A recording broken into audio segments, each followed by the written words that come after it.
अस्सलाम वालेकुम व्यूवर्स, आप सब कैसे हैं? उम्मीद है आप सब खैरियत से होंगे। आज मैं लाइनिंग वाली शर्ट की कटिंग करना आपको सिखाऊंगी कि ये किस तरह से लाइनिंग वाली शर्ट हम कटिंग कर सकते हैं। अक्सर होता है कि कटिंग करते हुए हमारी लाइनिंग का कपड़ा जो है ना बड़ा हो जाता है और शर्ट जो है ना कभी छोटी हो जाती है इस तरह से चौड़ाई में, तो एक जैसे नहीं आ रहे होते।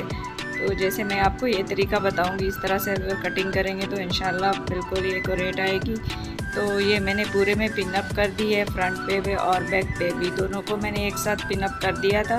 और ये मैंने लाइनिंग का कपड़ा इसके ऊपर रखा है और उसको भी साथ ही साथ पिन अप कर दिया है, क्योंकि हम इसको जिस तरह से खींचेंगे, जिस तरह से हम कटिंग का निशान लगाएंगे, ये आगे पीछे नहीं होगा कपड़ा। अक्सर होता है कि हम कटिंग का निशान लगाते हैं तो कपड़ा सिरक कर आगे पीछे हो जाता है, क्योंकि उसमें से फिर ये निशान भी गलत हो जाता है और कपड़ा भी जो है ना आगे पीछे हो जाता है। उसमें जब स्टिचिंग करते हैं तो फिर शमीज़ का जो कपड़ा है ना ये छोटा पड़ जाता है और जो शर्ट होती है वो फिर एक बड़ी हो जाती है। अक्सर पहनने में भी फिर फिटिंग सही नहीं आ रही होती।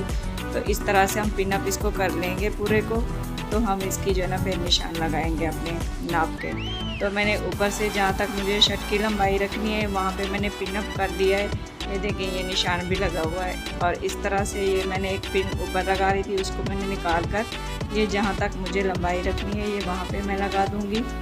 तो हमारा जो नाप होगा हम उसी नाप पे ही अपनी कटिंग का निशान लगाएंगे इस तरह से। ये शोल्डर के ऊपर भी मैंने एक पिन लगा दिया ताकि ऊपर से भी हमारी लंबाई का भी निशान ऊपर नीचे ना हो। अब जिस तरह से ये मेरा निशान शर्ट के हैं मैं उसी तरह से ही नाप लूँगी। शोल्डर के जितना होगा शोल्डर आप अपनी शर्ट के मुताबिक रख सकते हैं। तो इसका 7.5 इंच है तो मैं 7.5 इंच पे इसका निशान लगाऊंगी शोल्डर का चौड़ाई का। और लंबाई इसकी 8 इंच पे मैं रखूँगी कि जो है ना लंबाई मैंने 8 इंच ही, ये देखिए 8 इंच पे निशान लगाया है। अब कमर का निशान मैं 14.5 पे लगाऊंगी, क्योंकि ये शर्ट है जो थोड़ी सी चौड़ी है, तो इसलिए जिसकी चौड़ाई में ज़्यादा होती है या फिर हाइट जिसकी ज़्यादा होती है तो उसकी हम 14.5 पे या 15 पे रखते हैं।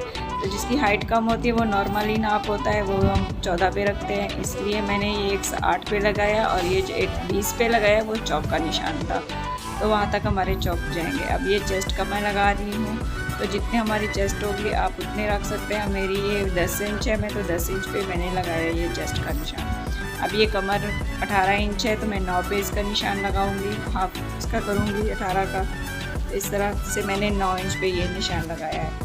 अब इन जो फिटिंग के निशान लगा रही हूँ इस तरह से हम इन निशान को कमर के और चेस्ट के निशान को मिला देंगे, ताकि हमारी फिटिंग का निशान जो है ना इस तरह से बन जाए, क्योंकि हल्की सी शेप आ जाती है ना तो कमर में बहुत ही अच्छी लगती है। तो ये 21 पे रखूँगी मैं इसको, 21 और 22 तकरीबन इस तरह से ये बीच में ही है। तो ये मैं चेस्ट का निशान और कमर का और हेप का निशान लगाया है। ये नीचे अब मैं हेप का निशान कमर के निशान से मिला दूँगी इस तरह से, इसकी भी हल्की सी शेप बन जाएगी। जो आपकी शर्ट का निशान लगाएं इसी तरह से ही शेप बनाएं तो बहुत ही अच्छी सी बनती है, क्योंकि फिटिंग जब हम करेंगे। तो ये मेरी सिलाई का निशान था इस तरह से, और ये मैं कटिंग का निशान इसके साथ ही साथ ये लगा रही हूँ, क्योंकि जब हम कटिंग करें ये ना हो तो फिर हम सिलाई के ही निशान को कट कर दें तो हमारी शर्ट किसी काम की ना रहे। तो इसलिए मैंने ये 2 निशान लगा दिए हैं ताकि हमें कटिंग करने में आसानी हो। और ये शोल्डर की गुलाई का मैंने लगाया है, तकरीबन यहाँ से 1.5 इंच का हम निशान लगाएंगे कोने में, ताकि हमारी गुलाई अच्छी सी जो है ना आ सके। ये जो है ना शोल्डर की गुलाई हम कर रहे हैं इस तरह से। फ्रंट और बैक की एक ही साथ मैं कर दूंगी और फ्रंट की बाद में करेंगे इसकी गुलाई जो है ना फ्रंट की।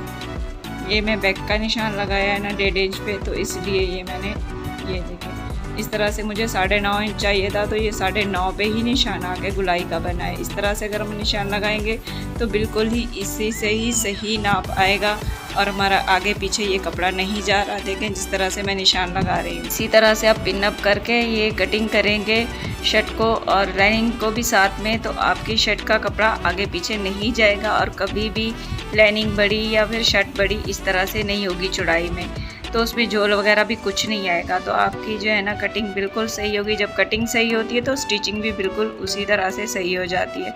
ये देखें मैंने इसी तरह से ये निशान लगा दिया। अब हम इसको कटिंग करेंगे इस तरह से। ये देखिए मैंने 1.5 इंच तकरीबन फासला रखा है, 1.5 इंच का फासला रख के फिर जो है ना मैं ये कटिंग करूँगी, क्योंकि अंदर कपड़ा होता है तो कभी इंसान को खोलनी पड़ जाती है, शर्ट फिटिंग हो जाए या कुछ हो जाए, तो इसलिए 1 या 1.5 इंच कपड़ा इसमें छोड़ना चाहिए तकरीबन।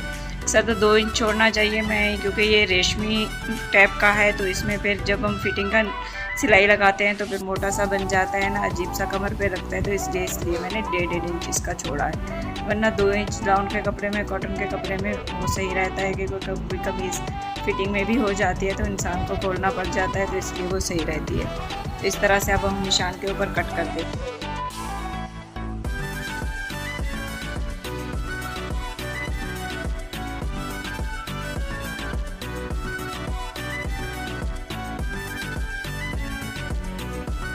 पर इस तरह से देखिए मैंने कटिंग कर ली है, जो निशान पे मैंने लगाए थे ना, इस तरह से ये चौका वहाँ पे हल्का सा कट लगा दूँगी और कमर की साइड पे भी हल्का सा मैंने कट लगा दिया। और ये पिने निकाल कर इसी तरह से हम ये फ्रंट की गहराई इसमें दे देंगे, शोल्डर की जो होती है हाफ इंच, इस तरह से ये जो है ना थोड़ा सा गहराई हो जाती है ना, तो बैक बड़ा होता है, फ्रंट जो है ना थोड़ा सा छोटा होता है। तो इसमें गुलाई का निशान मैंने लगाकर इस तरह से हाफ इंच की गुलाई दे दी है। अब इस तरह से आप अपनी शर्ट की कटिंग करेंगे तो कभी भी लाइनिंग का कपड़ा आगे पीछे नहीं होगा और शर्ट से बड़ा नहीं होगा और झोल भी इसमें स्टिच करते हुए नहीं आएगा। अगर आपको मेरी वीडियो अच्छी लगी है तो वो मेरे चैनल को सब्सक्राइब कीजिए, लाइक कीजिए और शेयर कीजिए। अगर कुछ समझ में नहीं आया तो कमेंट्स में मुझसे पूछ सकते हैं।